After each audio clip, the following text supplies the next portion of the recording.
성부와 성자와 성령의 이름으로 아멘. 하늘을 우러러 사랑할 하느님 아버지 뜻 안에서 스승이신 예수님과 도움이신 성령님과 사랑할 성모님과 성요셉 아버지와 성미카엘 대천사와 하늘의 모든 거룩한 천사들과 성인들의 정보를 청하며 기도드립니다. 사랑할 아버지의 뜻 안에서 예수님과 어머니 하나 되신 성심을 통해 온 인류를 오늘도 아버지만이 다스리셔야 할 유일한 그리고 아버지의 모든 소유인 온 인류를 오늘도 예수님과 어머니 하나 되신 성심을 통해서 아버지의 뜻에 모두 봉헌드립니다.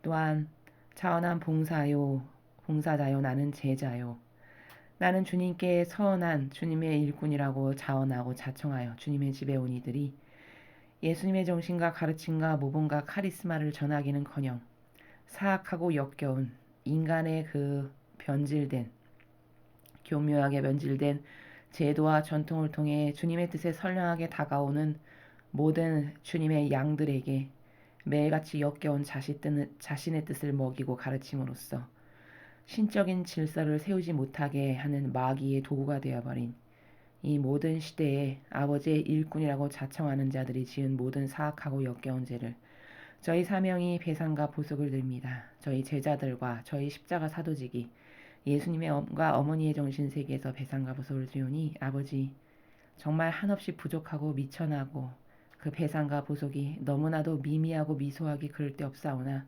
그러나 저희의 의지와 아버지를 사랑하는 저희의 마음을 너그러이 보아주셔서 이 모든 배상과 보석을 다 받아주시옵기를 간곡한 마음으로 아버지께 청원드립니다. 아버지 오늘도 사랑하시는 양들을 위해 준비하신 그 모든 말씀을 통해 직접 말씀하시옵소서. 필요한 것들을 주님의 양들에게 하나도 남김없이 다 전하시옵기를 갈망으로 청원드립니다. 이 모든 기도 우리 주 그리스도를 통하여 비나이다. 아멘. 성부와 성자와 성령의 이름으로 아멘. 안녕하십니까. 하느님의 뜻 선교의 윤피아수녀입니다. 오늘도 하느님께서는 자녀들에게 복음과 독서를 통해서 진리의 세계를 전하고 계십니다. 어떤 나라인지 또 우리가 오늘 배워서 새롭게 내 영혼의 정신세계를 다시 고치고 버려야 할 것이 무엇인지에 대해서 함께 살펴보도록 하겠습니다. 2020년 2월 7일 연중 제4주간 금요일입니다. 제1독서 집해서 47장 2절에서 11절까지 말씀입니다. 친교 제물에서 굿기름을 따로 떼어놓듯 다윗도 이스라엘 사람들 가운데서 선택되었다. 다윗은 염소 새끼들과 놀듯 사자들과 놀고 양들 가운데 어린 양과 놀듯 곰과 놀았다. 그가 아직 소년이었을 때 거인을 죽여 백성의 수치를 씻어주지 않았더냐. 그는 손을 쳐들어 돌팔매로 골리앗의 교만을 꺾었다. 그가 지극히 높으신 주님께 호소하여 주님께서 그의 오른팔에 힘을 주셨던 것이다. 이렇게 다윗은 싸움에 능한 장수를 쓰러뜨려 백성의 사기를 높일 수 있었다. 그리하여 사람들은 만명을 물리친 다윗을 칭송하였고 그가 영화로운 왕관을 쓰게 되었을 때 주님의 복을 받은 그를 찬미하였다. 사실 그는 에워싼 원수들을 무찔렀고 필리스티아 군대를 없애버렸으며 오늘까지 그들이 힘을 쓰지 못하게 했다. 그는 모든 일을 하면서 거룩하고 지극히 높으신 분께 영광의 말씀으로 찬미를 드렸다. 그는 온 마음을 다해 찬미의 노래를 불렀으며 자신을 지으신 분을 사랑하였다. 그는 제단 앞에 성가대를 자리 잡게 하여 그들의 목소리로 아름다운 가락을 노래하게 하였다. 그리하여 그들은 날마다 자신들의 노래로 찬미하였다. 다윗은 축제를 화려하게 벌였고 그 시기를 완벽하게 정리하였으며 주님의 거룩하신 이름을 찬미하고 그 찬미가 이른 아침부터 성소에 울려 퍼지게 하였다. 주님께서는 그의 죄악을 용서해 주시고 그의 힘을 대대로 들어높이셨으며 그에게 왕권의 계약과 이스라엘의 영광스러운 왕자를 주셨다. 주님의 말씀입니다. 하느님 감사합니다.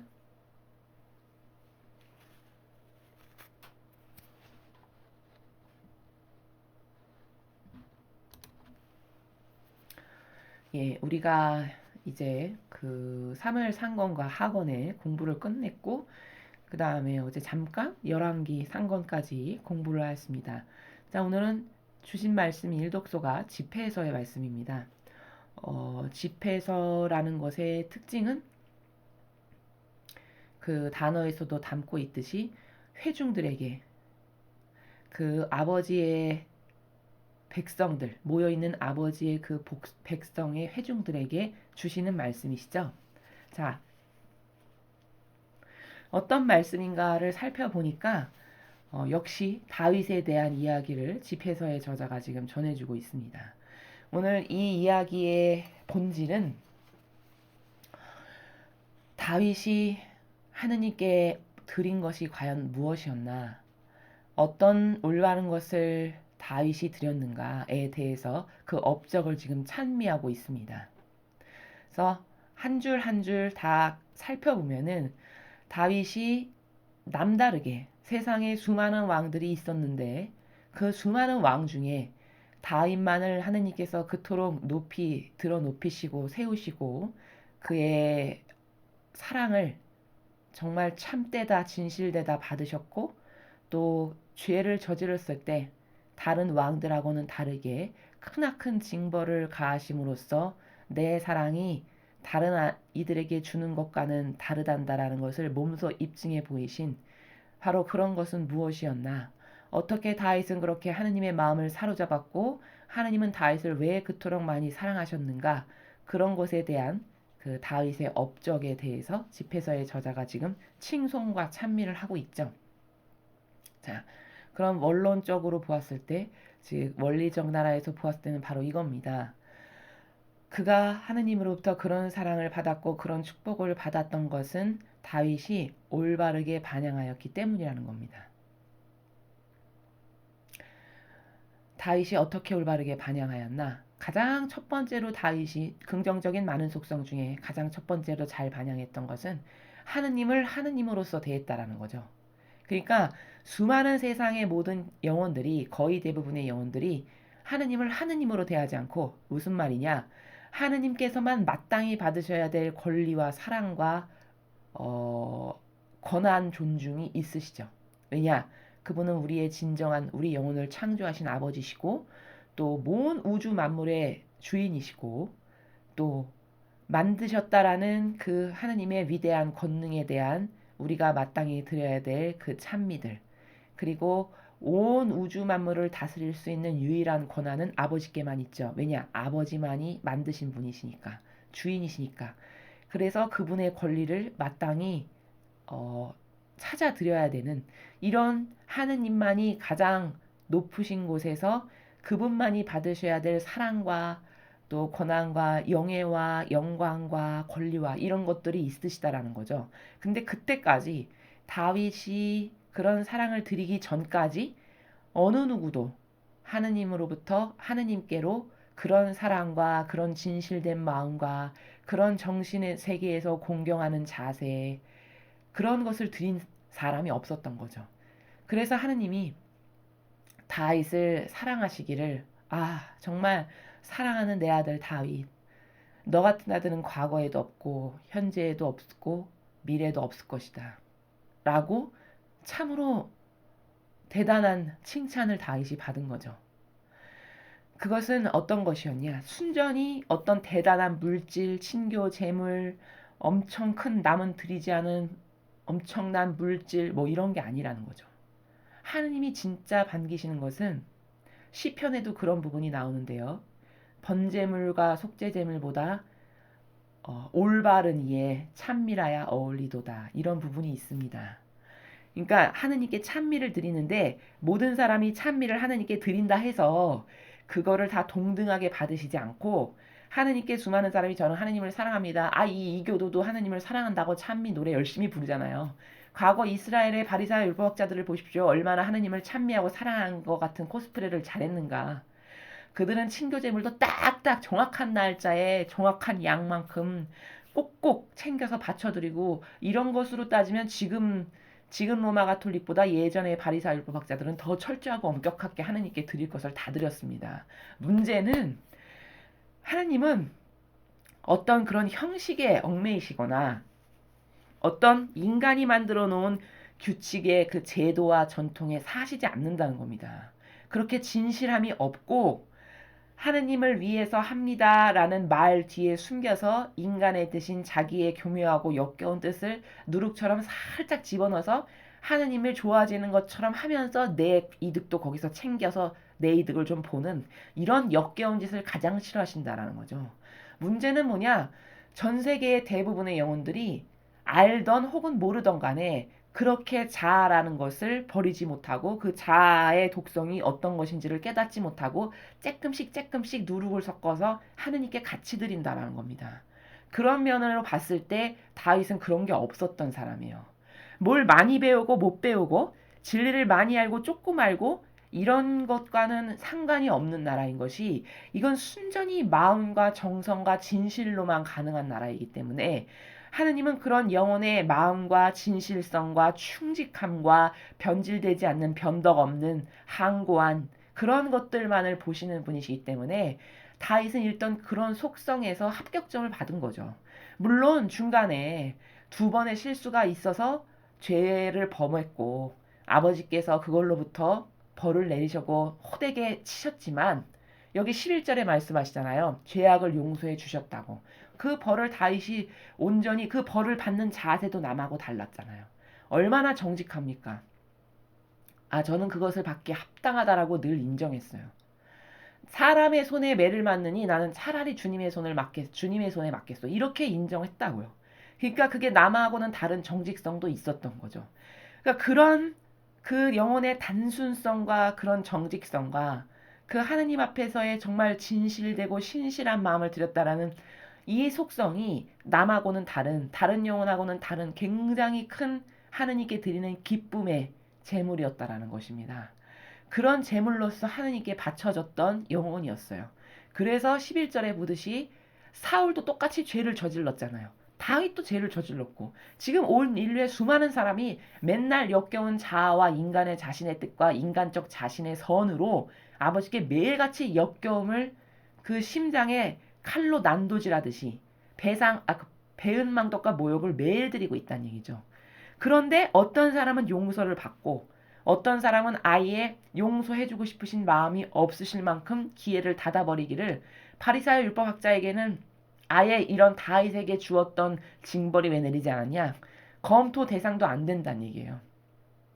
부모도 정말 아들이 똑똑하고 훌륭해서 쟤는 잘만 수련하면 하버드에 보낼 수 있겠다는 자식에게는 호되게 교육을 해서 그가 그런 열매를 맺을 수 있도록 더 채찍질을 하고 더 호되게 교육을 하지만 아이에 제껴놓은 자식에게는 기대도 하지 않는 것처럼 이를테면 비유를 들자면 그런 것과 같이 다윗은 하느님께 그런 많은 기쁨을 드렸던 그런 제물이었고 예표였고 모든 리더들이 하느님의 뜻 안에서 아버지를 기쁘게 하시는 그리고 아버지가 다스리실 수 있도록 하는 리더가 되려면 어떤 속성을 지녀야 되는가 그런 여러 가지 속성을 보았을 때 다윗이 가졌던 많은 하느님을 기쁘게 해드렸던 속성들 이렇게 보면 하느님을 가장 찬미하는 것을 우선시하는 것을 여기서도 볼 수 있죠. 다윗의 업적을 기리는데 늘 하느님을 우선시하잖아요. 제단 앞에 성가르대를 자리 잡게 해서 왜 이렇게 했을까? 하나님께 찬미 드리고 싶으니까. 10절에 축제를 화려하게 벌이고 시기를 완벽하게 정리하고 주님의 거룩하신 이름을 찬미하고 이른 아침부터 찬미 소리가 끊어지지 않게 이거 다 자기를 위해서 한 거예요? 하느님을 위해서 한 거잖아요.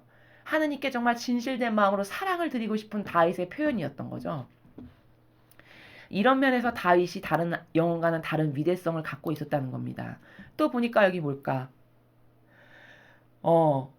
용맹하기까지 했어요. 하느님을 믿고 의탁하기를 전혀 장수가 아무리 뭐 몇 척 자기보다 몇 배 큰 장신의 여태까지 싸움 장터에서 잔뼈가 굵은 그런 사람이 가더라도 보통 사람 같아 보십시오. 벌벌벌벌 떨면서 다리에 맥 풀려서 나갈 생각조차도 안 하지. 다윗은 그렇지가 않았어요. 다윗의 용맹성이 그 근원은 어디서 나오는 거냐? 하느님을 진짜 믿었기 때문인 거예요.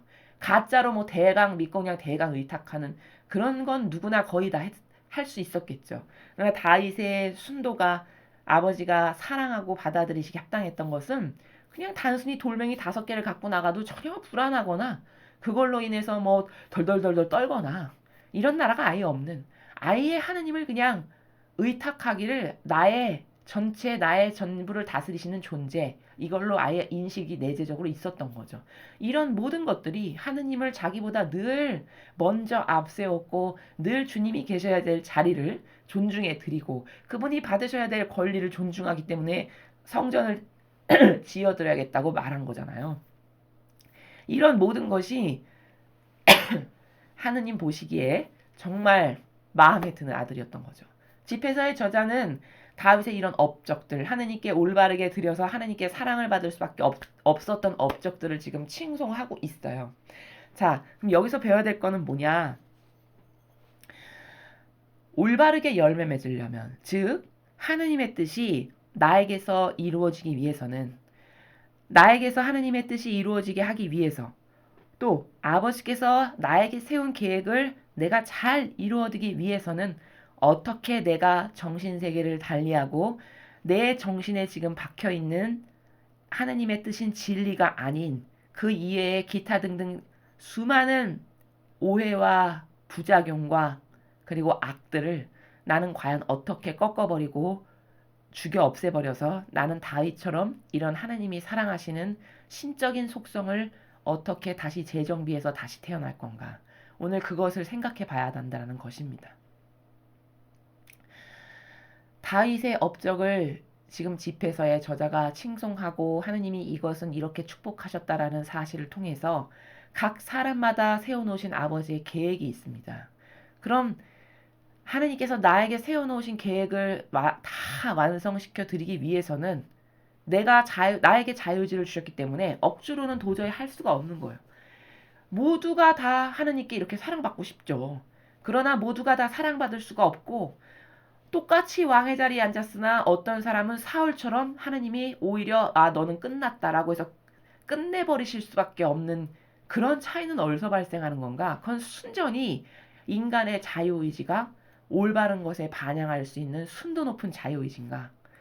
참되고 완벽한 진리라고 하는 신적인 질서, 예수님의 정신에 똑바로 반영할 수 있는 그런 올바른 정신력과 속성을 갖고 있는가? 아니면 사울처럼 역겹기 그지없는 이 시대에 진짜 많은 마귀가 뭐냐? 유려하고 교묘한 마귀거든요. 유려하고 교묘한 마귀의 속성은 뭐 우락부락하게 생겼거나 겉으로 힘이 세서 뚱뚱하고 뭐 힘이 넘치거나 그래서 남으로부터 겉모양이 아우 참 다가서기 섬뜩하네. 이렇게 겉으로 보이는 표양을 통해서 악이다라고 혹은 선이다라고 분별하는 것이 아니라 내재적 갖고 있는 속성이 항상 사람을 속이는 속성으로 가득한 것을 유려한 마귀라고 합니다. 이런 마귀가 이 세상에 얼마나 많은지 몰라요. 특히 이 정치판에 그리고 로마 가톨릭에 아주 드글드글하게 많아요. 어떻게 이렇게 제가 자신 있게 말하느냐? 여러분 지금 시대의 현실을 잘 살펴보십시오. 객관화를 해보세요. 지금 정치판에 수많은 사람이 코스프레로 영혼들을 다 속입니다. 그쵸? 나는 이렇게 공정과 정의를 사랑하는 사람인 것처럼 인스타에 혹은 자신의 그 페이스북에 매일같이 글을 올려요. 그래서 모든 사람이 어떤 관점으로 그 사람을 보았냐? 공정과 정의를 진짜 사랑하는 사람이고 그걸 실천하는 사람이구나. 다 이 관점으로 봐줬어요. 근데 막상 어떤 비리가 터져서 그 가족과 그 자식과 그 자신에 대한 것을 다 까보니까 어떻게 됐죠? 공정과 정의하고는 완전 정반대에 있는 사람인 게 다 드러났어요. 그토록 공정과 정의를 외쳐서 다른 사람이 대통령에 앉아있을 때 이 사람은 이래서 끌어내려야 되고 이 사람은 이걸로 벌받아야 되고 얼마나 지적질을 많이 했습니까? 근데 막상 자기를 까보니까 자기는 그것보다 더 사악하고 악독하고 역겨운 최소 그 사람은 정직해서 자신이 아무 죄도 없는데 그냥 국가의 헌법이 내리는 판결에 그냥 양처럼 조용히 끌려서 감옥에 갔는데 이 사람은 그토록 공정과 정의를 외쳐서 정말 공정한 사람인가 보다라고 다 사람들이 봐줬는데 막상 다 까서 보니까 수많은 비리와 수많은 속임수로 자기 자식과 자기 부인과 심지어 조카까지 착복하고 숨겨서 행한 것이 너무너무 많다는 게 다 드러났잖아요. 이게 뭐냐? 이게 유려한 마귀에 완전 지배된 영혼이에요. 유려한 마귀라는 거는 유려하고 교묘한 마귀의 표본이 바로 그런 사람입니다. 그럼 여러분 잘 생각해 보십시오. 이 시대에 국회의원과 시장과 대통령이라고 하는 사람들이 얼마나 많은 코스프레로 국민을 속입니까? 그들이 맺은 사실적 열매와 그들이 맨날 떠들어대는 그 입으로 발설하는 그 나라와 일맥상통합니까? 아니면 자기는 이런 존재인 것처럼 엄청난 공정과 정의와 뭐 엄청 민주주의의 무슨 질서를 지키는 사람인 것처럼 말하지만 그가 맺은 열매를 보십시오. 그가 어떤 열매들을 맺고 있는지. 이게 다 뭐냐? 교묘하고 유려한 마귀에 사로잡혀서 사고방식이 완전 마귀의 도구가 된 거예요. 자기 자신만 내가 마귀 도구로 지금 살고 있구나. 이걸 깨달을 수가 없는 겁니다. 왜? 눈과 귀가 완전히 다 갇혔으니까요. 영적으로 봤을 땐 그런 거예요.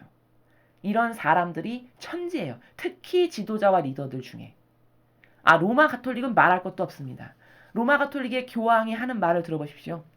성경에 있지도 않은 말을 쏟아내요.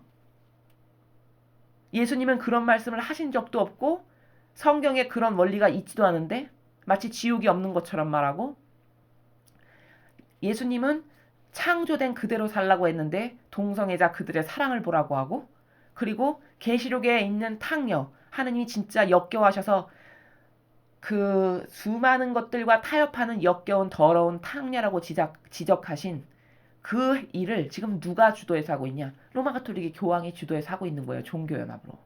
그러나 여러분은 왜 그게 안 보일까? 진리를 배우고 들어본 적이 없어서 분별의 눈이 없으니까. 분별을 하려면 어떻게 해야 되죠? 기준이 있어야 될 거 아니에요. 맞냐 틀리냐를 분별할 수 있는 절대적 기준이 있어야 되죠. 그러면 어떤 기준으로 분별을 할 거냐는 거죠. 인간의 뜻으로? 맞지도 않는 사람마다 100개의 정의가 다 다른데 100개의 정의가 다 다른 그 정의로 말도 안 되는 거죠. 그렇죠? 이건 진리가 아닙니다. 진리라는 것은 수백 년, 수천 년이 지나도 변질되지 않는 절대적 원리들이에요. 이것의 집합체가 예수님과 성모님의 정신세계이고 이것의 주권자이고 왕이신 분이 하느님 아버지신 거예요.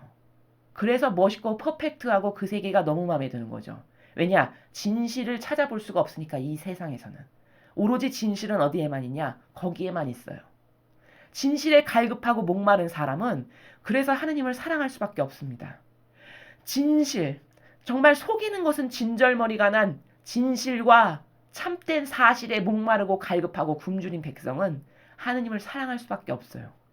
너무나도 정확한 진실과 사실밖에는 없으신 분이시기 때문에 그분과 예수님과 성모님을 사랑할 수밖에 없습니다. 이래서 진리의 나라가 좋은 거예요. 그럼 그 절대적 어떤 기준선이 있어야 되잖아요. 그 절대적으로 분별할 수 있는 기준선이 바로 진리예요. 여러분이 지금 매일 듣고 계시는 신적인 질서. 이 진리에 매일같이 지금 학습하고 있는 여러 가지 원리와 관점과 개념의 나라들. 이게 다 하느님 아버지께서 우리에게 주시는 선물이라는 겁니다. 왜 선물이냐? 이거를 알아야 내가 더 이상 교묘하고 유려한 마귀에게 속지 않을 거니까. 이 나라가 왜 이런 꼬라지가 됐습니까?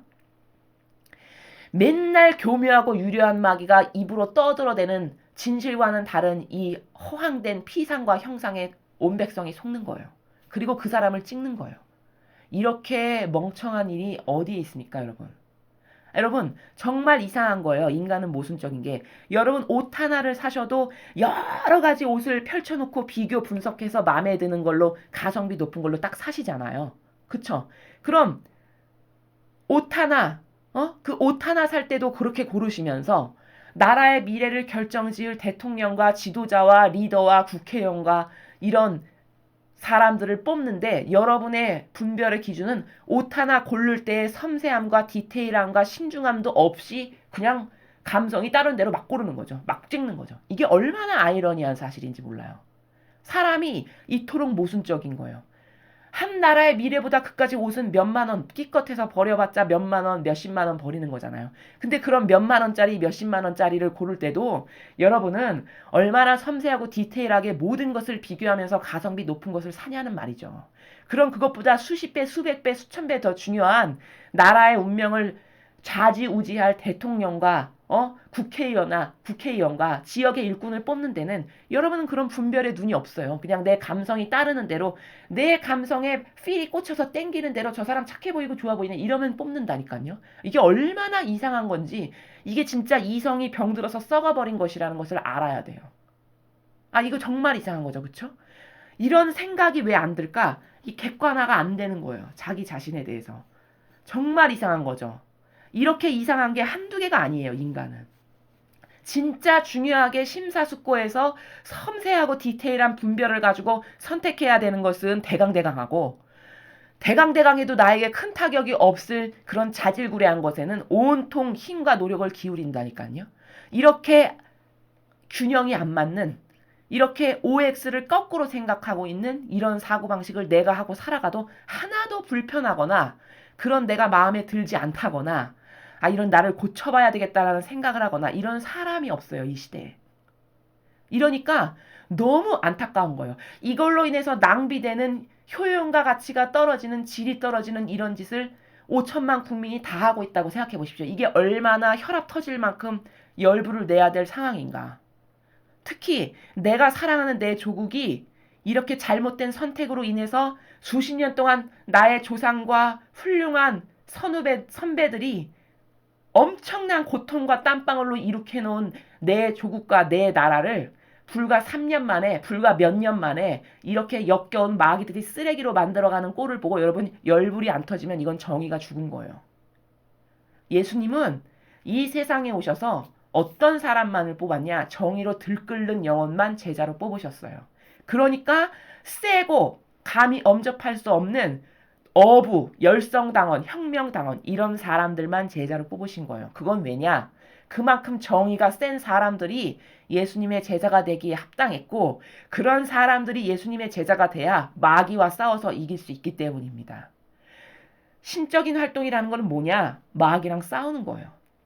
매일같이 이 일상생활에서 이 나라에 펼쳐지는 문제, 내 안에 나라는 존재 안에서 매일 들끓는 악, 그리고 공동체 안에서 들끓는 악, 교회에 보이는 악, 이런 모든 악들과 싸워서 이기는 사람이 하느님의 일꾼입니다. 그렇기 때문에 예수님은 유려하고 교묘한 마귀적 속성을 가진 바리새인 율법학자는 하나도 안 뽑으셨어요. 그런 더럽고 역겨운 속성은 하느님의 제자가 되기에 합당치 않았던 거예요. 거기다가 주님의 정의를 심을 수가 없기 때문인 거죠. 왜? 유려하고 역겨운 마귀는 다 타협주의자들이니까. 바리새인 율법학자들을 보십시오. 얼마나 타협의 달인들인지. 여러분 정의가 살아있다면 그렇게 예수님을 십자가에 못 박으라고 하는 그런 일에 동조하고 협력할까요? 주도적으로 나서서 그런 일을 할까요? 절대 그럴 리가 없죠. 그러나 어떤 바리새인 율법학자도 예수님 돌아가실 때 이건 아니다, 이건 잘못된 거다라고 주장한 사람 단 한 명도 없었어요. 뭐냐? 마귀 자체, 마귀 집단 자체라는 게 이렇게 입증되는 거예요. 이 시대도 똑같습니다. 여러분이 하느님께 사랑받고 싶은, 오늘 이렇게 수많은 영혼들이 있었는데 그 중에서도 수많은 왕이 있었잖아요.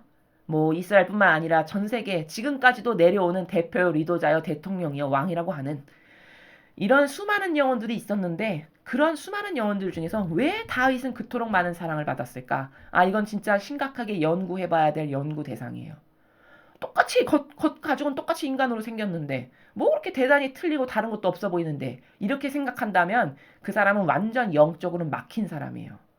다윗은 정말 자기가 인간적 부족함으로써 어떤 때 마귀의 꼬임에 넘어가서 큰 실수로 죄를 저지르긴 했을 망정 껄쩍지근하거나 유려하고 교묘한 마귀처럼 야리꾸리한 속성을 지니고 있었거나 뭔가 막 어떤 자기의 이익을 위해서 타협하기를 좋아했거나 보신주의자로 살기를 원했거나 이런 얄딱구리한 나라가 하나도 없었어요.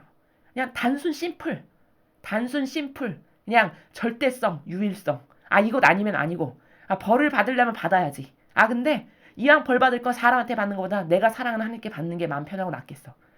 이런 속성이 넘쳤던 거예요. 이게 진짜 멋있는 겁니다. 남자라면 이래야 돼요. 최소. 여성도 정의가 들끓고 살아있는 여성이 멋있는 겁니다. 여러분 성모님은 부드럽고 유려하고 아주 착해 보이시는 것만 갖고 계신 줄 알죠? 천만의 말씀이에요.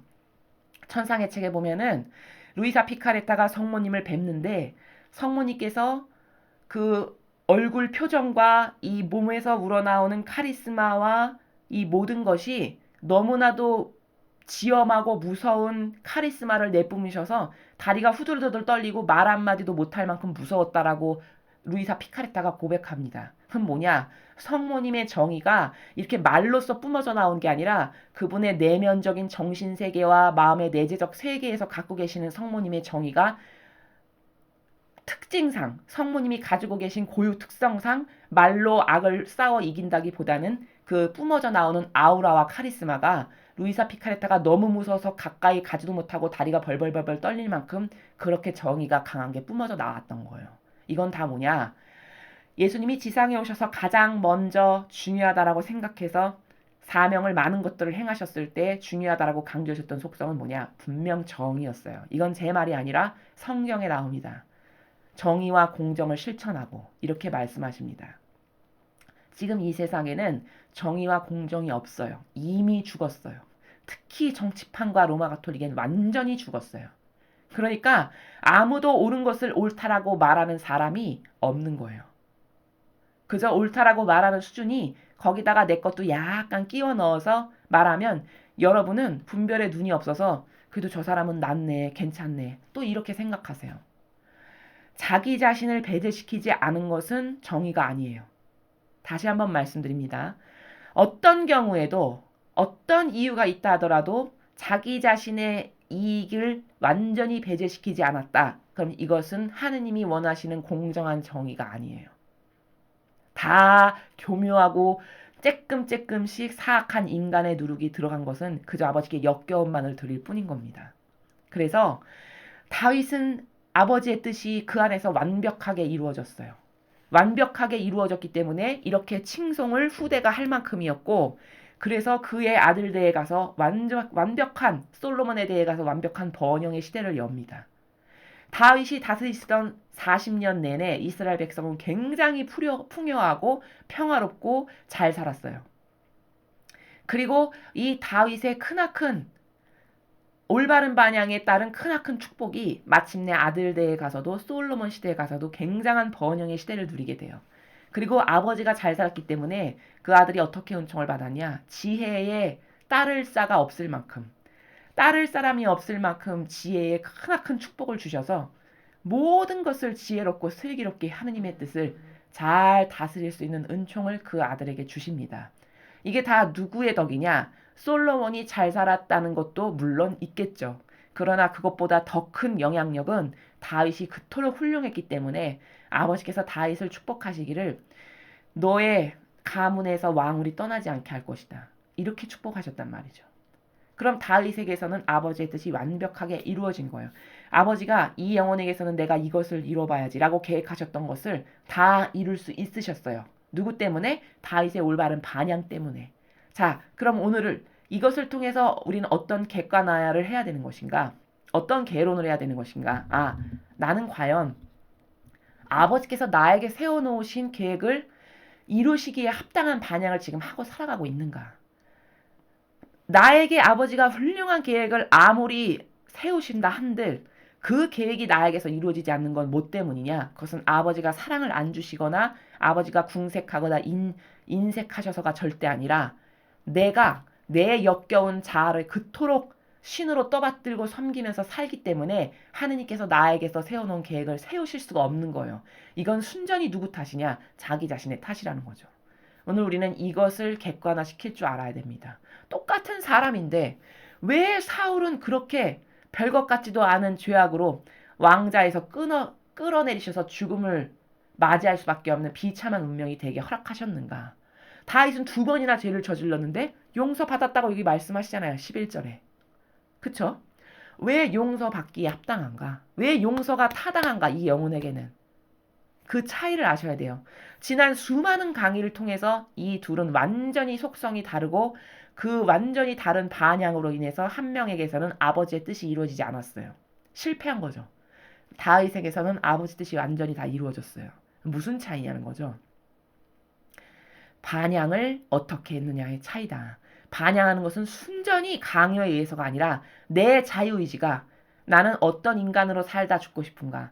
나는 과연 아버지께 뭘 드리고 좀 살다가 죽을 건가? 인간은 의미적 존재인데 난 어떤 의미를 남기고 이 세상에서의 삶을 마감할 건가? 이건 진짜 심각한 고민과 심각한 나 자신에 대한 객관화를 해야 될 필요가 있는 사항입니다.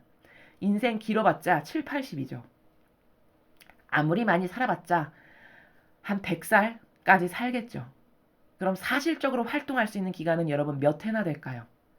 요즘은 평균 수명이 늘어나서 건강들 하시니까 뭐 7, 80대까지 활동하신다라고 봤을 때 앞에 한 20년은 그냥 청소년기로서 배우고 열심히 갈고 닦고 이런으로서 또 날아가잖아요. 그럼 사실적인 나를 구현하는 거는 내가 아버지께 올바른 반향을 해서 본연의 나를 찾고 나에게 세워놓으신 계획을 완벽하게 좀 이루어드리고 가고 죽어야겠다. 이런 원대한 계획과 뜻을 품고 그것을 사실적으로 구현해 볼 수 있는 날은 기껏해야 4, 50년. 여러분 4, 50년 긴 거 같죠? 정말 금방입니다. 이 강의를 들으시는 어르신들은 맞아 맞아 이러면서 고개를 끄덕끄덕 거리실 거예요. 한평생 고생하다 보니 4, 50대가 금방 되셨잖아요. 4, 50년 지나가는 거는 한순간이에요. 그렇게 지나가는 세월을 세워라 내어라 오늘이 내일이고 내일이 모레고 뭐 그날이 그날인 이런 썩어빠진 정신세계로 매일 살아가서 쓰레기만 남기고 죽는다면은 이 세상에 태어난 보람이 없겠죠. 사람은 자기 자신을 강하게 단련하지 않으면 아무 열매도 맺지 못하고 그저 수많은 자아라는 것으로부터 나로부터 발동된 쓰레기만 남기고 죽는 존재에 불과해요. 이걸 깨닫지 못해서 세상의 자연법에서 살아가는 사람들이 만물의 영장이네 뭐 이런 말을 하는 거예요. 여러분 진정한 만물의 영장이라는 것은 그렇게 지식을 여기다가 많이 대학원 무슨 박사 몰라서 지식을 많이 담는다고 해서 만물의 영장이 되는 게 아닙니다. 만물의 영장 말 그대로 온 우주 만물 중에 하느님께서 참으로 특별하게 큰 사랑으로 창조하셨는데 그 값어치를 하지 못하고 죽는다면 즉 예수님과 성모님의 정신세계를 구현해서 본연의 나를 좀 찾고 죽는 것을 하지 못한다면 아무 소용이 없는 것이죠. 오히려 많이 배우면 배워봤자 뭐만 더 들어갈까요? 마귀만 더 들어가요. 교만의 마귀. 그래서 자기보다 못 배우고 늙고 힘들고 병 걸린 어르신 있으면 틀리딱딱이라고 놀리고 깔보는 이런 마귀적 도구만 더 많이 할 뿐인 겁니다. 그래서 나는 하느님께서 나에게 세워놓으신 계획이 분명히 있을 텐데 무의미하게 창조하신 건 단 하나도 없거든요. 저 들에 심겨진 꽃 한 송이도 다 이유가 있어서 아버지께서 창조하신 거예요. 저 벌판에 심겨져 있는 나무 한 그루도 다 아버지의 뜻이 만드신 거란 말이죠. 그 모든 나무와 새들과 꽃들은 다 아버지 뜻에 올바르게 반영하고 한평생 살아가요.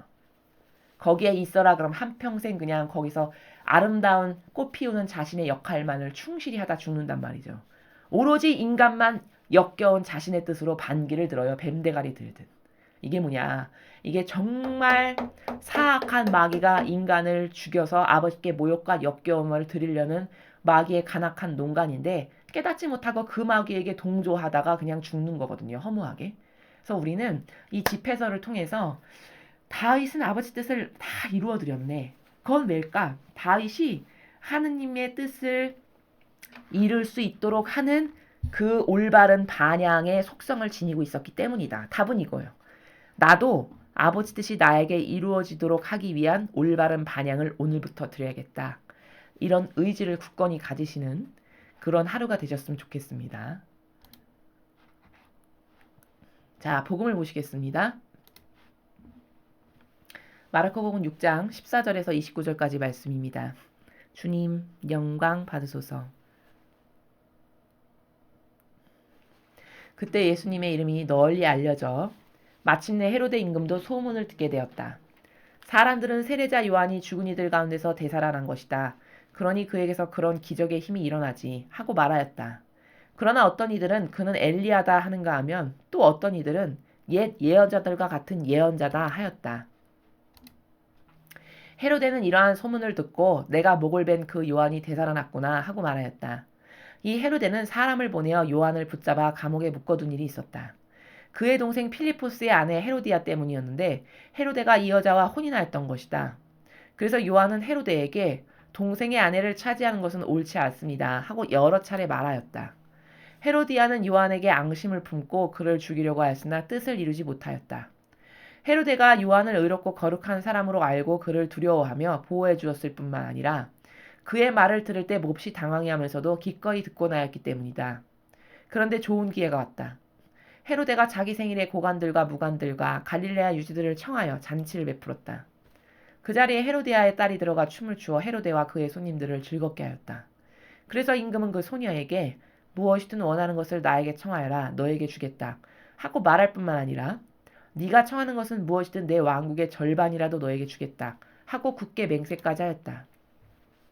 소녀가 나가서 자기 어머니에게 무엇을 청할까요? 하자 그 여자는 세례자 요한의 머리를 요구하여라 하고 일렀다. 소녀는 곧 서둘러 임금에게 가서 당장 세례자 요한의 머리를 쟁반에 담아 저에게 주시길 바랍니다 하고 청하였다. 임금 몹시 괴로웠지만 맹세까지 하였고 또 손님들 앞이라 그의 청을 물리치고 싶지 않았다. 그래서 임금은 곧 경비병을 보내어 요한의 머리를 가져오라고 명령하였다. 경비병이 물러가 감옥에서 요한의 목을 베어 머리를 쟁반에 담아다가 소녀에게 주자 소녀는 그것을 자기 어머니에게 주었다. 그 뒤에 요한의 제자들이 소문을 듣고 가서 그의 죽음을 거두어 무덤에 모셨다. 주님의 말씀입니다. 그리스도님 찬미합니다.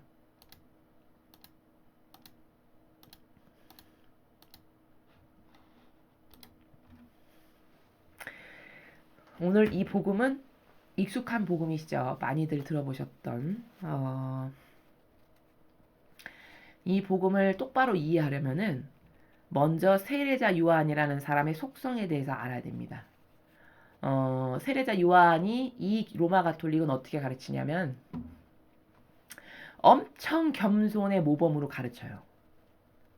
예수님의 앞길을 폈던 겸손의 모범 세례자 요한.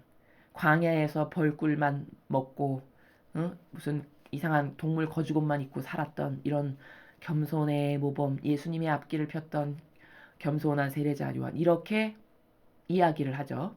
자, 제가 이 앞에 강의에서 세례자 요한에 대해서 설명한 많은 부분들이 있습니다. 혹시 못 들으신 분이 계시다면 세례자 요한에 대해서 설명한 강의를 먼저 들으시기 바랍니다. 이 교회는 완전 정반대로 가르치고 있어요. 결론부터 말하자면. 왜 그런지 많은 이유로 설명을 드렸죠. 세례자 요한은 이 교회에서 가르치는 것은 완전히 신적인 것과 정반대의 것을 인간적인 자신의 감성에 파묻혀서 지금 가르치고 있는데 그것은 예수님의 가르침과 완전히 다릅니다. 자, 제가 입증을 할게요. 예수님은 세례자 요한을 두고 성경에서 이렇게 말씀하셨어요. 여인에게서 태어난 사람 중에 세례자 요한보다 더 큰 은총을 받은 사람은 없다. 인정하셨어요. 세례자 요한이 이 육을 지닌 여인에게서 태어난 사람 중에 그가 받은 은총보다 더 큰 은총을 받은 사람은 없다는 거예요. 아무도. 그 정도로 큰 은총과 사명을 부여받았어요. 그건 분명한 사실이에요. 근데 그 후미가 더 중요한 말씀이에요. 후미에 뭐라 하셨냐? 그러나 뭐라 하셨냐? 하늘나라에 가면은 이보다 더 작은 이는 아무도 없다. 이게 무슨 말일까요, 여러분? 하늘나라에 갔는데 세례자 요한이 꼴찌에 위치해 있다는 얘기죠. 이보다 더 작은 이는 없다는 얘기는. 그럼 도대체 왜 꼴찌에 가 있을까? 이건 예수님이 말씀하셨으니까 틀림이 없어요. 그쵸? 예수님이 아예 제자들과 데리고 다니시면서 이 얘기를 하셨단 말이에요. 선언을. 그럼 뭐야? 은총은 엄청 컸는데 똑바로 수행을 못해가지고 꼴찌에 갔다는 얘기죠. 천상의 나라에는. 그 영혼이 돌려진 위치가. 그럼 왜일까 도대체? 왜 꼴찌에 갈 수밖에 없었을까? 세례자 요한이 인간적 속성이 그 인간적이라고 하는 그 이유로 예수님을 메시아다 그리스도다라는 것에 대한 확신이 없었어요. 그리고 특히 왜 그럴 수밖에 없었냐면 영적 환경에서 세례자 요한과 예수님은 사촌지간이거든요. 인간적 관계에서 봤을 때는. 그리고 세례자 요한이 더 나이가 많았어요. 그럼 뭘까? 인간적으로 보면은 제가 어젠가 그제 복음에서 말씀드렸죠. 가장 은총을 못 받은 사람은 누구냐? 예수님 가까이 있는 친척과 사촌과 가족들이에요. 그건 왜 그럴까? 그들이 어떤 한계성의 프레임 안에 갇혀 있을 수밖에 없었냐면 뭐야? 제가 어렸을 때 똥기저귀 차고 다니고 맨날 무릎으로 박박 기어다니고 뭐 걸음마도 늦게 떴던 그 예수 아니야? 야, 그 목수의 아들이잖아. 그 아버지 맨날 가난뱅이 목수 요셉. 이 관점밖에 없었던 거예요. 예수님을 바라보는 나라가. 예수님께서 인간의 육을 가지고 태어나셨지만 그 안에 본연의 본질의 속성은 신이셨잖아요. 그럼 그 신으로서 하셨던 수많은 업적이 있죠. 병자를 낫게 하고 마귀 쫓아내시고 그리고 진리 전하시고 이런 수많은 속성은 보는 눈은 아예 닫은 거예요.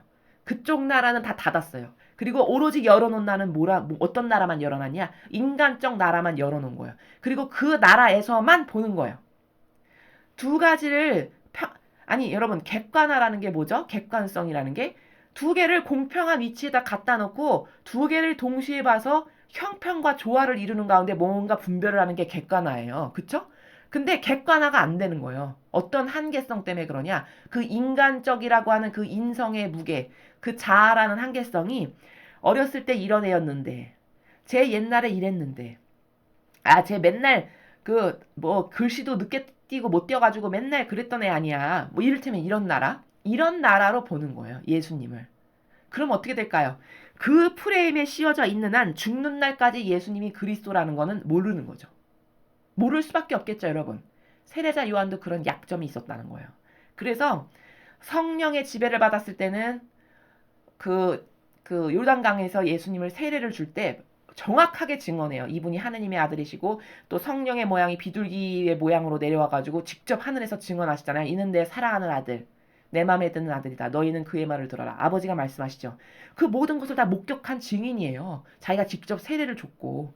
그러면은 인간적이라는 속성이 얼마나 역겹고 더러운 거냐면은 그런 대단한 체험을 했으면은 그것을 가지고 믿음과 신뢰를 완성해야 되는 건데 얼마나 인간이 교묘하고 야리꾸리한 존재냐면 인간적이라는 게 이렇게 더러운 거예요. 그것을 체험하고 경험했음에도 불구하고 틈만 나면 마귀가 와서 자아를 꼬드기고 이렇게 충동질을 하면 그때마다 믿지 못하는 그 마귀를 세례자 요한이 그 마귀에게 당하는 거죠. 그러니까 감옥에 갔는데 지금 오늘 펼쳐지는 이 사건 때문에 감옥에 갇혔어요. 그러다가 목 잘려가지고 오늘은 죽는 내용이거든요. 근데 감옥에 이거 고든 말하다가 옳은 말하다가 갇혔다라는 거잖아요. 근데 감옥에 갇혀있는 이 순간까지도 얼마나 멍청한 처신을 했냐면 세례자 요한이 자기 제자들이 있었잖아요.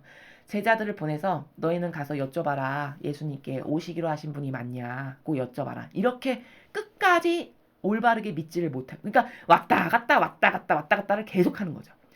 정신 똑바로 들어왔을 때는 예수님이 그리스도라는 거를 증언도 하고 말도 하고 믿기도 했다가 마귀가 싹 들어가면은 야 오시기로 하신 분이 맞는지 좀 가서 물어봐라. 이런 짓도 하는 거예요. 이렇게 마귀밥이 돼서 이런 짓도 했다가 성령이 오시면 올바른 말도 했다가 왔다 갔다 왔다 갔다를 하는 거죠. 이거 왜 그럴까? 이거는 정신세계가 그만큼 나약하고 그만큼 인간적이어가지고 하느님이 주신 정말 위대한 사명, 여인에게서 더 큰 은총 받은 사람은 아무도 없다라고 예수님이 직접 증언하실 만큼 위대한 사명이었거든요. 그런 위대한 사명을 완수 못한 거예요. 완전히 이 교회가 가르치는 거와 다르죠, 여러분. 어떤 게 진실인지 여러분이 스스로 객관성을 갖고 분석해 보십시오. 성경을 가지고. 성경에 예수님이 왜 그렇게 말씀하셨냐? 이건 분명히 하자가 있다는 얘기죠. 예수님이 말씀하신 내용의 나라를 봤을 때 무슨 하자인지를 알아야죠. 또 세례자 요한은 어떤 취약점이 있었냐? 그 아버지인 지가리아가 그 부인이 잉태를 못하는 아이를 못 낳는 여인이었잖아요. 근데 그 지가리아가 성전의 사제직이었거든요. 맡은 소임이. 그래서 자기 차례가 돼가지고 봉직하러 딱 들어갔을 때 천사가 하필이면 그때 왔어요. 그러고서는 앞으로 이런 애가 태어날 텐데 너는 그 이름을 네 집안의 성씨를 따서 짓지 말고 요한이라고 져라 이렇게 얘기해 준단 말이죠. 근데 그때 지가리아가 어떻게 반영했냐? 그러니까 그 아버지도 굉장히 인간적이었던 거예요. 그 지가리아가 어떻게 반영했냐? 그게 어떻게 가능하냐고 의구심을 갖고 되물어요. 천사에게. 그러니까 천사가 답변하는 나라에 다 나와 있어요. 답이. 뭐라고 그랬죠? 천사가? 너는 때가 되면 이루어질 일을 믿지 않았으니 이렇게 얘기합니다. 너는 하느님의 뜻이 때가 되면 어련히 다 이루어질 일을 너는 믿지 않았으니 넌 그때까지 벙어리가 되어라 해서 그때부터 벙어리가 돼요. 애 낳을 때까지. 사람들이 다 막 이상하게 생각하고 웅성웅성거리고 성전에 갖다 놨는데 왜 저렇게 됐지? 막 이런 장면이 다 나오잖아요. 그게 뭐냐? 그렇게 인간적인 게 무서운 거예요. 하느님은 일을 수행하는 데 있어서 초치는 역할을 하는 거죠. 그 아버지가. 초치는 걸 하는 거예요. 거룩한 일에. 악이 끼어들게끔. 그러니까 더 끼어들면 안 되겠으니까 천사가 아예 입을 막아버리는 거죠. 하느님이 세워놓으신 거룩한 일에 악이 더 끼어들게 생겼으니까 보아하니 막아버리시는 거예요. 그래서 이 말을 못하게 막아버리세요. 이 영향이 세례자 요한에게도 갔다는 거죠. 이 인간적 역겨운 그 누르의 속성이 세례자 요한에게도 영향을 끼쳤다. 이런 기타 등등 이것 말고도 굉장히 많은데 기타 등등의 이유로 세례자 요한이 사명을 온전히 수행하지를 못했어요. 그 온전히 수행하지 못했다라는 것이 오늘 이 사건을 통해서도 또한 입증이 돼요. 자, 여러분. 오늘 이 세례자 요한이 헤로데 임금에게 간언을 했잖아요. 동생의 아내를 차지하는 건 나쁜 거다, 잘못된 거다, 간언을 했어요. 자, 인간적인 관점의 나라에서는 그게 맞는 말이지, 잘못된 걸 잘못됐다라고 말하는데 그게 왜 잘못이야? 이렇게 얘기하실 수 있어요. 근데 여러분, 이건 사명을 받은 사람들이 정말 조심하고 명심해야 되는 것이 오늘 이 마르코복음 6장 14절에서 29절의 내용인데요. 이런 겁니다. 일에는 우선순위라는 게 있죠. 세상 사람들도 어떤 일을 할 때 목적성에 맞춰서 데스티네이션의 그 중요도에 따라서 이건 첫 번째로 해야 될 거, 두 번째로 해야 될 거, 세 번째로 해야 될 거, 이런 어떤 중요도에 그걸 따지잖아요. 자, 그럼 사명을 받은 사람에게 가장 중요한 건 뭐냐? 죽으나 사나 자나 깨나 앉으나 서나 밥을 먹거나 화장실을 가나 가장 중요한 건 뭐냐? 자신에게 주신 고유 사명, 이게 언제든지 1순위 첫 번째가 돼야 돼요. 그것을 아버지께서 이루시기 위해서 뽑은 사람들이기 때문에 그 고유 사명을 잃어버리는 순간 목적성을 상실한 영혼이 되는 거예요. 오늘 세례자 요한은 고유 사명이 뭐죠? 예수님께서 가르쳐 주셨어요. 다 성경에서. 그리스도가 세상에 오실 건데 지금 아버지가 개입하셔서 그리스도가 오실 때가 된 거예요. 2000년마다 한 번씩 개입하시는 아버지의 위대하고 원대하신 계획이 이루어져야 되는데 그리스도가 오시기 이전에 앞길을 곧게 펴야 되는 게 세례자 요한의 사명이었어요. 그럼 그거는 뭐냐면 이러이러한 신이 그리스도요 메시아가 오실 것인데 나는 백성들이 그분이 오시면 메시아라는 걸 잘 알아보게 하고 또 그런 메시아가 은총을 주실 때 이 백성들의 정신세계와 마음을 잘 준비시켜가지고 다 얘네들이 은총을 받을 수 있게끔 준비시키는 도구적 역할을 잘 해야 되는 게 세례자 요한의 사명이었다라는 거예요. 그럼 그 본업의 업무가 그 데스티네이션만을 위해서 항상 매진하고 열정적이고 자나 깨나 죽으나 사나 그것만을 마음과 정신과 생각에 염두에 두고 그 목적만이 이루어지기를 갈망해서 사는 도구가 돼야 맞다는 겁니다. 근데 오늘 헤로데에게 간언해서 죽은 거는 그 사명과는 별개의 것이에요. 옳고 그른 것이 중요한 게 아니라 옳고 그른 것을 따지는 게 잘못됐다는 게 아니라 자신의 본연의 사명하고는 별개의 일인 거예요. 근데 세례자 요한이 얼마나 자신의 사명에 충직하지 못했는지를 오늘 이것을 통해서도 보게 되는 게 그가 영적으로 올바른 반향을 했으면은 하느님 아버지께 예수님과 성령님과 어머니께 항상 의탁하는 나라에서 제 사명을 한시도 잊지 않고 잘할 수 있는 은총을 주십시오. 이런 나라의 정신세계를 늘 마음에 품고 있었다면은 자신의 사명을 이루기를 굉장히 중요시하고 그것만을 위한 수많은 다양한 방법과 노력만을 위해서 매진했겠죠. 근데 이런 게 굉장히 희박했던 거예요. 희박하고 그 정도로 인간적인 속성이 강하다 보니까 예수님이 메시아인 것도 잘 모르겠고 이를테면 그러니까 물어볼 만큼이고 또 앞길을 곧게 피는 것은 마치 왕이 행차하면 초롱불을 들고 어이 물러거라 왕이 가신다 이를테면 이런 거를 해야 되는 직분이잖아요. 사명 자체가. 근데 그런데도 불구하고 자기도 제자를 뒀어요. 여기 제자도 나오죠. 제자도 뒀어요. 심지어. 그 말은 무슨 말이냐? 영적으로 봤을 땐 예수님하고 동급처럼 살았다는 거예요. 그 처신의 나라가. 여러분 올바랐으면 제자를 뒀을까요? 신이시고 메시아시고 그리스도신데 그 그리스도에게 모든 온 인류가 올인하고 완전히 거기에 속하고 하나 될 수 있도록 나는 단순히 도와드리는 협력자의 일을 해야 되는 게 맞는 거죠. 그렇다면 제자 같은 거 안 뒀겠죠. 이런 모든 것이 다 사명을 망각하고 비껴나갔고 인간적인 게 세례자 요한에게 끼어들어서 이 사람이 사명을 완수하지 못하게끔 마귀가 농락한 건데 거기에 완전히 속아서 완수 못한 거죠. 그러니까 오늘 이 죽음은 굉장히 사명과는 별개의 허무한 것에 휘말려서 죽게 된 거예요. 세례자 요한이. 결과적으로 봤을 때. 그러니까 사람들은 항상 형상과 표상에 치우치는 사고방식밖에 없으면 이런 걸 보고 어떻게 속기 딱 좋냐면 훌륭하네. 옳은 거 다 안타깝게 죽었네. 이 나라밖에 없어요. 그것 하나 너머에 있는 본질의 세계를 봐서 아 얘는 본질적으로 이렇게 잘못됐고 본질의 나라에서 봤을 때 영적으로 하느님께서 원하시는 사명이 이건데 이거를 못 이뤄드렸고 뭐 이런 분석이 딱딱딱딱 나와야 되는데 그게 안 되는 건 왜 그러냐? 사고의 경향의 길이 늘 형상적인 거, 보이는 거, 겉에 드러나는 것 이것에만 치우쳐져 있기 때문에 이 너머의 속성의 본질을 볼 수가 없는 거예요. 그러니까 오늘 이거를 보고도 아, 세례자 요한은 진짜 훌륭했구나. 참 안타깝게 죽었네. 이것밖에는 끝. 더 이상 할 말이 없는 거죠. 오히려 그리고 그것을 부추겨서 가리키는 게 이 로마 가톨릭이죠. 그래서 엄청 겸손한 사람의 모범인 것처럼 그렇게 신자들에게 오도하게끔 가르치는 거예요. 근데 여러분 착각입니다. 큰 착각. 이것은 제 말이 아니라 성경에 나오시는 예수님의 말씀과 그 지가리에게 방문한 천사의 말 이런 것들을 다 통해서 얼마든지 입증 가능한 세계인 거예요. 분명히 손실이 많았고 완수 못했어요. 그러니까 예수님이 천상에서는 그보다 더 작은 이가 없다라고 판결 내리셨단 말이죠. 왜 그런가? 왜? 도대체 왜 그런 판결을 받을 수밖에 없었나? 그게 수많은 경우에 의해서 입증이 가능하고 오늘 이렇게 죽은 건 결국 이 사람이 이거 사명을 위해서 죽은 게 아니잖아요.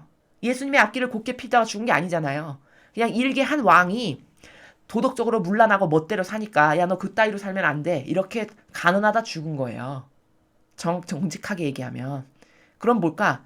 물론 옳은 것을 하긴 한 거지만은 일반인이 옳은 것을 하는 것과 사명을 받은 사람이 이런 짓을 하는 것은 완전 달라요. 완전 달라요. 죽으나 사나 사명을 받은 사람은 그 사명이 이루어지고 나에게서 세워놓으신 아버지의 뜻이 완수되기를 자나깨나 기원하고 자나깨나 그것만으로 골몰해야 돼요. 그게 맞는 거예요. 그 역할과 그 직분이. 그러나 그렇지 않았어요. 그러니까 그 왕 문란하게 살고 맨날 도덕적으로 맞지도 않는 것을 하는 그 사람에게 간언하다가 오늘 마귀들에게 휘말려서 여기 수많은 마귀가 등장하는 거거든요. 여기 뭐 헤로디아나 그 딸이나 헤로데나 이게 다 마귀 도구의 지금 역할을 하고 있는 거예요. 이 사람들이. 겉에 보이는 건 사람이잖아요. 근데 헤로데 안에 있는 사고방식 안에 살아가는 마귀가 있고요. 헤로디아의 사고방식 안에 살아가는 마귀가 있고 또 그 엄마 그 여인의 이름이 헤로디아가 그 아내였구나. 그리고 그 딸을 이용하잖아요. 그죠? 딸의 이름은 안 나오네요. 그 딸, 이 세 명의 영혼 안에 사고방식 안에 다 마귀가 지금 지배했어요. 각각 다른 종류의 마귀가. 그리고 지금 이 마귀들이 계략을 짜고 있어요. 그러나 형상으로 보이기엔 사람이 말을 하는 것 뿐이죠. 그러나 이런 말들과 이런 표현과 지금 행동들은 다 마치 로봇가 그 안에 장착되어 있는 프로그램에 의해서 그냥 단순히 행동을 하듯이 지금 세 명이 헤로디아의 딸과 헤로디아와 그리고 그 왕이 헤로데가 다 마귀적 사고방식이 장악된 상태에서 마귀가 시키는 충직한 종으로서 지금 모든 것을 행하는 거예요. 근데 세례자 요한이 거기 정확하게 말려든 거죠. 그러니까 마귀들의 산재물이 된 거예요. 더 정확하게 표현하면. 마귀들의 산재물, 그게 다예요. 오늘 세례자 요한이 죽은 이 명목이. 얼마나 허무합니까, 여러분? 근데 이것을 통해서 우리가 객관화를 해야 되는 것은 어떤 거냐면, 그러나 세례자 요한은 죽기까지 목 잘려서 죽는 그 순간까지 내가 지금 마귀에게 유린당해서 결국은 마귀의 농락에 휩쓸려가서 사명하고는 아무것도 상관도 없는 것에 나는 그냥 이렇게 허무하게 죽는구나. 이걸 과연 알았을까요? 저는 못 깨달았다라고 장담합니다. 깨닫지 못했을 거예요. 죽기 직전까지도. 그건 왜냐? 그런 사고방식을 갖고 있다면 이런 일에 말려드는 처신과 이런 것을 하질 않죠. 그쵸? 그러니까 못 깨달았다는 거예요. 자, 그럼 여러분 이제 객관화를 하겠습니다. 이 시대로 가져와서. 자, 이 로마 가톨릭의 수많은 아버지의 일꾼이다, 나는 제자다, 뭐 이렇게 해서 불림받았다 해서 온 사람들이 너무너무 많죠. 근데 그들의 사명이 뭐죠? 교회의 사명은 뭐냐?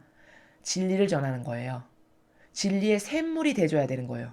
그래서 예수님의 가르침과 정신과 모범과 카리스마를 매일같이 설파하고 전해서 온 인류가 따를 기준이 예수님의 정신과 모범과 카리스마밖에 없습니다라고 전 인류가 인정하는 세상을 만드는 게 이들의 사명이에요. 교회의 사명.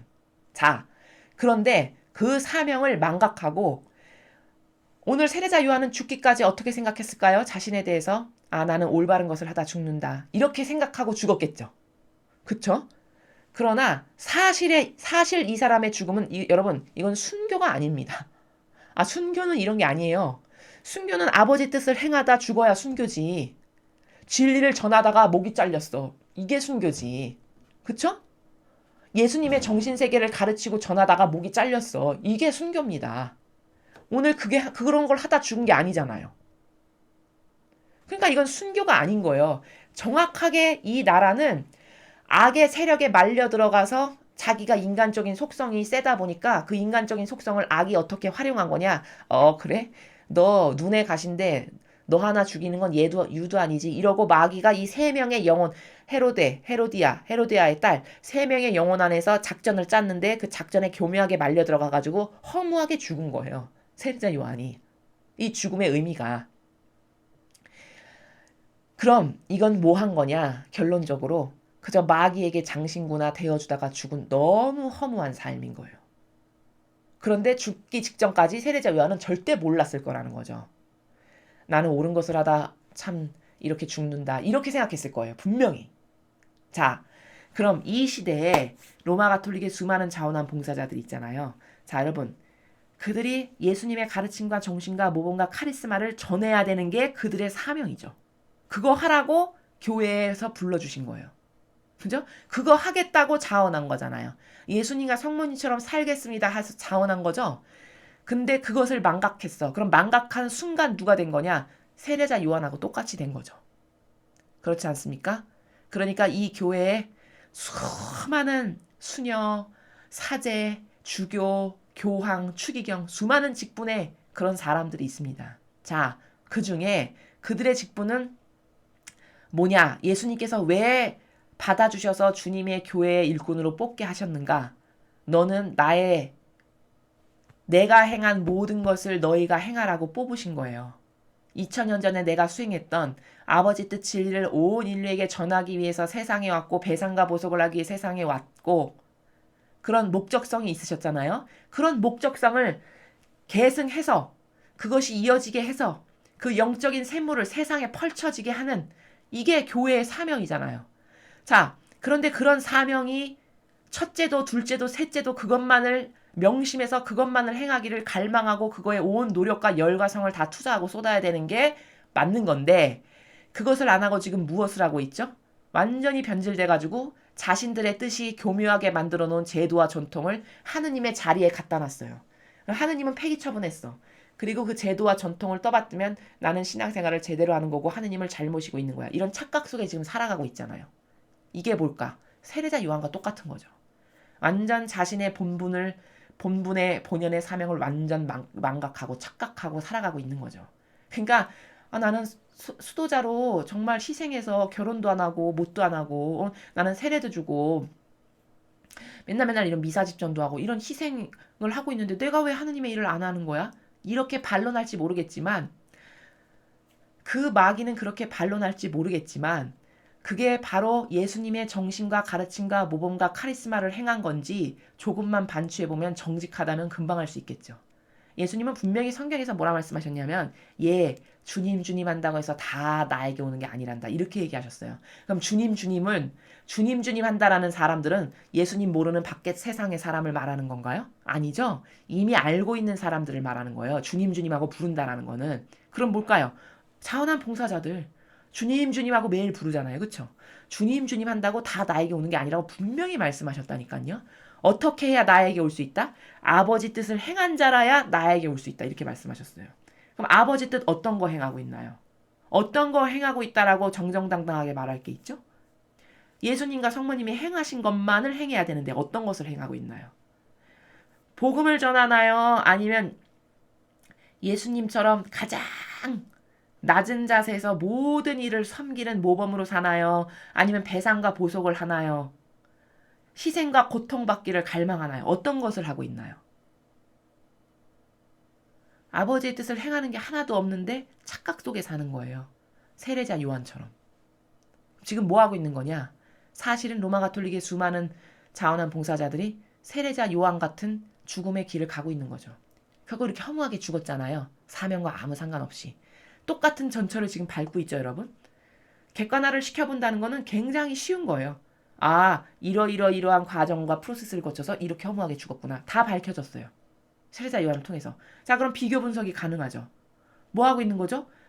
본연의 주신 사명에서 벗어나고 망각했어. 완전히 그런 것은 하나도 행하지 않고 자신들의 교묘한 누룩과 자의심과 이기심을 부추기는 나라에서 살아가고 있는데 하느님을 위해서 살아간다고 착각 가운데 살아가고 있는 거예요. 그리고 수많은 성도들에게는 맨날 쓴 열매를 맺어서 먹게 하고, 이게 어떻게 하느님의 일을 하는 겁니까? 어떻게 하느님의 이 뜻을 전하는 거예요? 그럼 지금 뭐 하고 있는 거죠? 세례자 요한처럼 사명을 완전 망각하고 마귀에게 장신구 달아주는 역할을 계속 하고 있는 거죠. 결국 그러면 어떻게 된다? 이렇게 마귀의 희생양이 된다. 이게 정해진 답이라는 겁니다. 지금 그 길로 가고 있는 게 눈에 훤하게 펼쳐져 보이는 거죠. 여러분, 사람은 감투 쓰기 좋아하고 뭐 받기 좋아하고 높아지는 거 좋아하고 명예 좋아하고 권력 좋아하고 돈 좋아하고 지식 좋아하고 하여튼 좋아지는 거 온갖 것은 다 좋아해요. 근데 천상의 나라는 얼마나 무서운 거냐면요. 뭘 많이 받았잖아요. 그럼 반드시 법칙이 뭐냐. x 이코르 y라는 함수 관계에서 봤을 때 많이 투자가 되고 많은 것을 받았잖아요. 그럼 반드시 많은 거를 토해내지 않으면 안 돼요. 그걸 예수님은 성경에서 뭐라 했냐. 많이 받은 자는 많은 것을 내놓아야 된다. 이렇게 말씀하셨어요. 그게 법칙이에요. 그럼 교회에 자원한 봉사자들이 많은 걸 받은 거죠. 아버지의 은총으로 존경받고 권한 있고 영예로운 직함으로 살고 많은 걸 받은 거잖아요.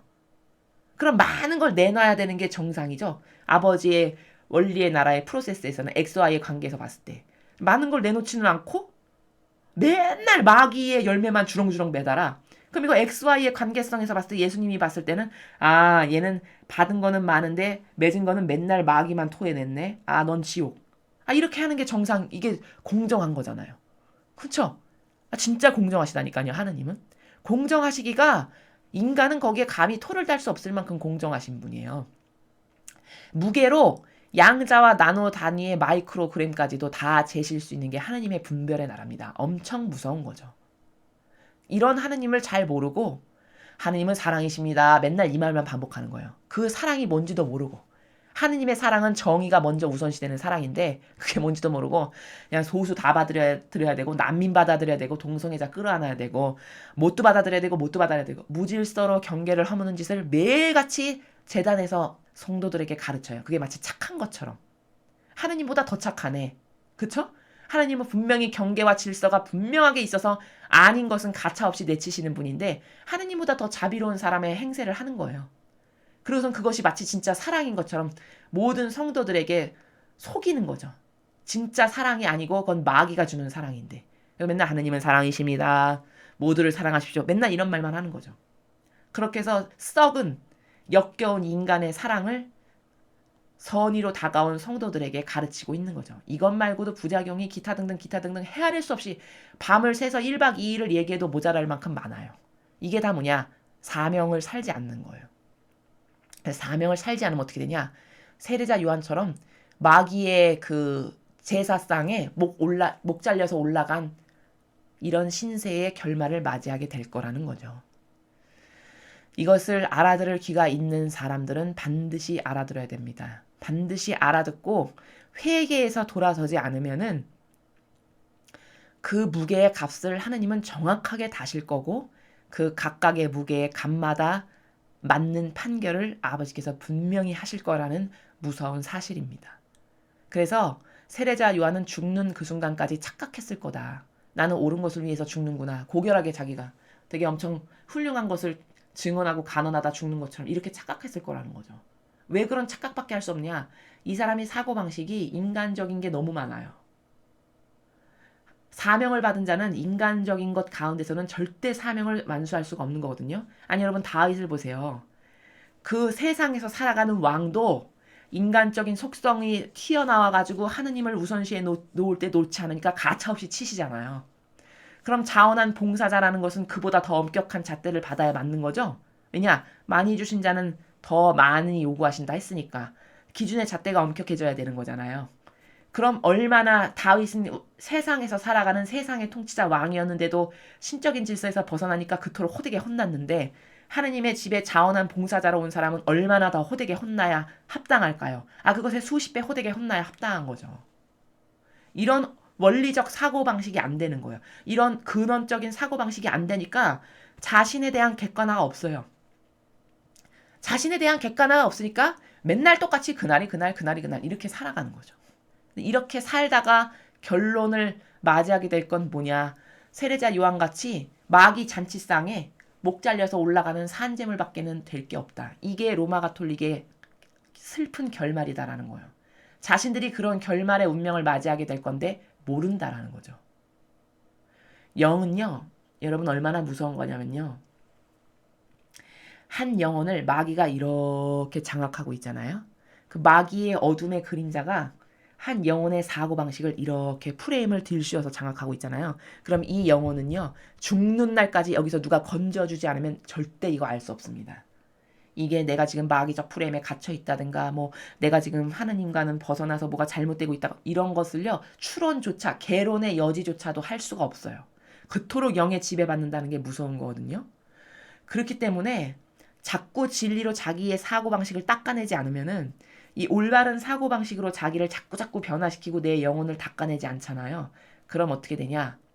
지금 이 시대는 마귀가 과거보다 수십 배, 수백 배, 수천 배 튀어나왔다라고 어머니가 말씀하셨거든요. 그렇기 때문에 영적 환경이 얼마나 열악하냐면은 대부분의 사람이 마귀하고 살아요. 대부분의 사람들이. 사고방식 안에 이상한 기호와 경향과 자기 뜻과 자기 의지와 자기 선으로. 근데 마귀인지도 모를 만큼 교묘해요. 이 마귀의 술수가. 지금 이런 세례자 요한이 왜 악의 도구로 활용되는지도 모르시잖아요. 그러니까 그 정도로 마귀가 교묘하게 모든 영혼을 다 차지하고 들어 꿰차고 앉아있는 시대이기 때문에 여러분 매일같이 경각심을 갖고 내 영혼의 사고방식 안에 꿰차고 있는 마귀를 닦아내지 않고서는 여러분이 새로워져가지고 그 영혼이 다윗처럼 하나님께 올바르게 반향할 기회를 죽는 날까지 못 갖는 영혼들도 허다할 거예요. 얼마나 안타깝습니까 여러분. 한 번뿐인 인생인데. 아니 올바른 것을 추구하다 죽는 것밖에 더 가치롭고 아름다운 삶이 어디 있습니까? 여러분 할아버지들이요. 그 과거에 그 월남전 참전해서 살아 돌아오시고 막 6.25 전쟁 때 총알에 빗발을 뚫고 살아오시고 그래서 훈장 받으시면 집에 이렇게 걸어 놓으시잖아요. 그거 왜 걸어 놓으시는지 아세요? 자랑하려고. 물론 그렇기도 하시겠죠. 근데 사실 그렇게 그것을 걸어 놓으시는 그분들의 속마음은 자기가 생각해도 그런 올바른 의미를 추구했다는 게 뿌듯한 거예요. 인간의 본연의 속성은 바로 이런 거라니까요. 인간은 원래 의미적 존재로 창조가 됐어요. 하느님의 모상을 닮았기 때문에. 하느님은 의미의 나라의 왕이시거든요. 수많은 아름답고 고결한 의미의 결정체만이 다 갖고 계신 분이 아버지세요. 그러니까 거기서 태어나온 자식이기 때문에 원래 인간은 올바른 의미를 추구하고 살다 죽게끔 속성이 창조가 됐어요. 근데 이 세상에 지금 올바른 의미 하나를 나는 이것만을 위해서 한평생 희생하고 투신하다 죽겠습니다. 이런 사람이 없는 건 왜 그러냐? 그만큼 다 마귀가 그 자리를 차지해서 그런 올바른 반향을 하는 영혼이 없어진 거예요. 이 세상에. 다윗 같은 사람이 소멸된 거예요. 소멸. 다 마귀가 차지해서. 근데 깨닫지를 못하는 거죠. 가르쳐주는 사람이 있어야 깨달을 거 아니에요. 여러분 수학을 잘하려면은 수학을 가르쳐주는 선생이 있어야 수학을 할 수가 있잖아요. 그냥 수학 문제 띡 던져놓고 야 네가 풀어봐. 이러면 그거 풀 수 있습니까? 어떻게 하는지도 모르는데. 원리를 모르는데 어떻게 풉니까 그거를. 이래서 진리를 세상에 전파하고 전하는 건 진짜 중요한 거거든요. 교회는 이것을 해야 되는 게 엄청 중요한 첫 번째 가는 사명이에요. 진리의 샘물로서의 역할을 해야 되는 게. 근데 하나도 그런 걸 안 하고 오히려 마귀의 샘물을 흘리죠. 여러분에게. 매일같이 제단에서 이상한 걸 가르쳐요. 그 거룩한 주님의 제단에서 역겨운 자기 뜻을 맨날 전하고 맨날 맞지도 않는 정치 얘기 무슨 얘기. 자기가 정치가입니까? 왜 세상에 그런 정치에 관련된 뭐 누군 이래서 잘못됐고 그게 또 진리의 신적인 원리에 비춰서 맞는 거면 또 말을 안 하겠어요. 그것도 아니에요. 자신의 병든 기호가 봤을 때 이것은 틀렸고 이건 좋다라고 생각하면 그거를 막 말한다니까요. 이게 다 뭐냐? 엄청 지금 지옥의 나락으로 1번으로 떨어질 일을 자기가 그게 그런 짓인지도 모르고 행하고 있는 거예요. 사탄의 도구가 다 됐기 때문에. 이게 얼마나 무서운 건지를 깨달아야 됩니다. 엄청 좋은 사명을 받았으면 뭐예요? 결과가 이렇게 목 잘려서 죽는 건데. 사명도 완수 못하고. 이거 얼마나 원통할 일이겠어요. 아니 세례자 요한이 죽어서 하늘나라에 갔어. 근데 딱 하니까 나는 죽기 직전까지 올바른 것을 하고 죽었다라고 부두하게 하고 죽었는데 그래 나는 그래도 올바른 것을 위해서 죽는구나. 아 이렇게 하고 죽었는데 딱 죽어가지고 하늘나라에 가보니까 어머 나는 내가 생각했을 때 적어도 저기에는 갈 정도가 되는 줄 알았는데 판결이 땅땅땅 내려졌는데 야 너는 이래서 나한테 모욕적이었고 이래서 모욕적이었고 이래서 올바르게 못했고 너는 사명 행한 게 기껏해야 요게 다야. 이렇게 해서 야 너는 자리 여기 제일 끝에. 이렇게 하면 얼마나 원통하겠습니까? 근데 이미 늦은 거예요. 왜냐? 되돌릴 수 있는 시간은 이 지상에서 무엇을 행할 수 있는 이 한시적인 이것 시간밖에 없어요. 죽으면 그냥 다 끝이야. 다 끝. 되돌릴 수 있는 기회는 생명이 붙어있는 유한한 이 시간밖에 없다니까요. 그래서 이토록 부르짖고 들끓어오르는 정의로 말씀을 드리는 거예요. 여러분이 이 시간, 목숨이 붙어있는 생명이 한계적으로 한시적으로 허락되어 있는 이 시간에 여러분 자신의 사고방식을 바꾸지 않으면은 여러분만 손해입니다. 여러분만 지옥 가고 연옥 가는 거예요. 그렇기 때문에 여러분은 무엇이 옳다라는 것을 배웠고 깨달았어. 그럼 그 즉시 실행에 옮기시는 적극적인 여러분들이 되시기를 제가 진짜 기원합니다.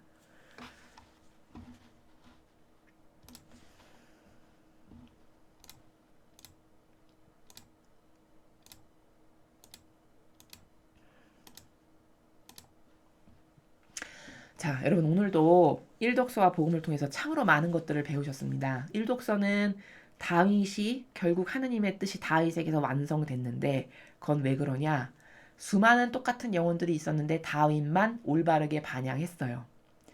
그런 올바른 반향의 자유의지를 통한 올바른 반향의 열매가 하느님의 뜻이 그에게서 다 완성이 됐다. 이루시고자 하시는 바를 다 이뤘다라는 거예요. 그럼 그것을 반추해봤을 때 나는 나에게도 하느님의 뜻이 세워놓으신 게 있을 거잖아요. 아 있을 거잖아가 아니라 있어요. 모든 영혼들에게는. 그럼 하느님이 나에게 가장 좋은 것만을 주시기를 원하시죠. 사랑의 아버지신데 그걸 이루어드리려면 어떻게 해야 되냐는 거죠. 나도 다윗 같은 올바른 근성과 속성으로 올바른 반향을 해야 된다니까요. 그렇지 않으면 아버지가 아무리 많은 걸 주시고 싶으셔도 줄 수가 없어요.